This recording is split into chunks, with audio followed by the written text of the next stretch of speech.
Well, we are at Oak Forest. This is my father's ancestral home. I'm the 9th generation to have lived here in my family.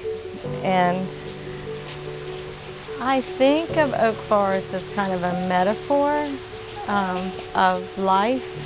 It's such a serene, beautiful place and so magical.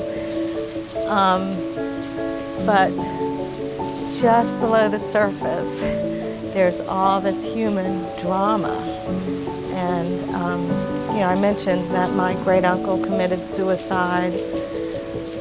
There's mental illness, obviously, in the family, and this house is over 200 years old. And so there's also a history of slavery and racism, but lots of joy, lots of weddings and scavenger hunts with my kids, and it is a strong gathering place. I think about how it relates to my work is that when I finish a piece, there's a lot of serenity in looking at the piece, but there's so much inks, all these marks that have a lot of emotion in them.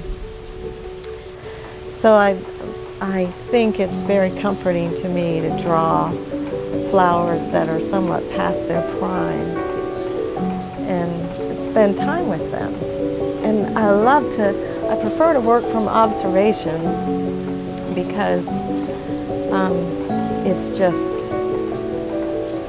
healing and calming and almost a Zen-like practice where you can become one with what the subject matter, whatever it is. I remember the first time somebody came into my studio at Art Space and said, "Oh, I just feel so much peace looking at this work." And I thought, there's so much angst in that piece. How do you see that? And she's like, "Where?" And I was like, "Oh, right here, right there." And that's the first time that I realized my work is so much like myself, because I feel like there's so much raw emotion just below the surface. I can turn on the dime and start crying.